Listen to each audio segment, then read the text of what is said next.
देखिए, डॉक्टर हरक सिंह रावत जी बहुत बड़े विद्वान हैं और वो कह रहे हैं कि जिनके घर शीशे के बने होते हैं वो दूसरों पे पत्थर नहीं फेंका करते। और पहली बार मैंने देखा कि किसी व्यक्ति ने सच्चाई को इतनी सहजता से कबूल किया, उन्होंने स्वीकार किया कि राजनीति का जो घर उन्होंने बनाया है, मैं समझता हूँ कि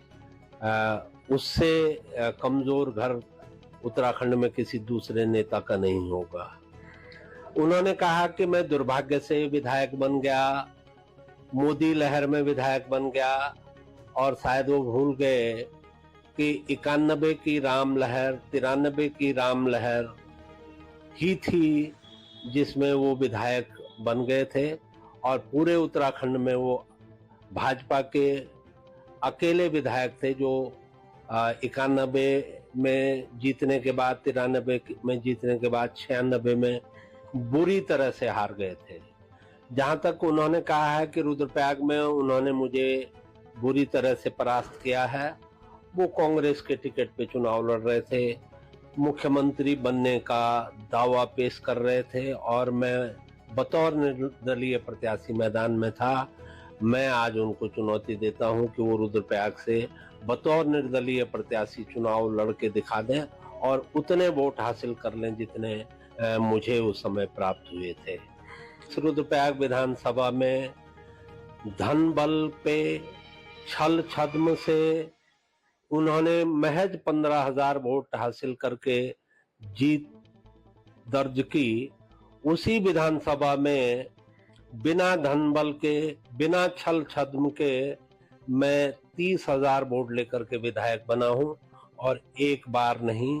2 बार बना हूं। और अगर उन्हें अभी भी कोई शक, कोई संदेह है तो 2027 में वो रुद्रप्रयाग से चुनाव लड़ने का नैतिक साहस दिखाएं, तब मैं मानूंगा कि वाकई वो बहुत बड़े नेता हैं। जहां तक उन्होंने कहा है कि ये दुर्भाग्य है कि मैं विधायक बना हूं, तो मैं उनसे ये कहना चाहता हूं कि बेशक धन में, दौलत में, रुपए में, पैसे में हो सकता है वो मुझसे बहुत आगे हो, लेकिन बाकी जैसे उन्होंने कहा है कि मैं खेत की मूली हूं, तो अगर वो कुछ और है, मूली नहीं है, कद्दू है, लौकी है, तो मैं उनको चुनौती देता हूं कि मैं तो सिंपल ग्रेजुएट हूं और वो सैन्य विज्ञान के प्रोफेसर रहे हैं यूनिवर्सिटी में, जैसा कि वो बार बार दावा करते हैं। तो मैं उनको चुनौती देता हूं कि 2 महीने के बाद वो किसी भी सार्वजनिक मंच पे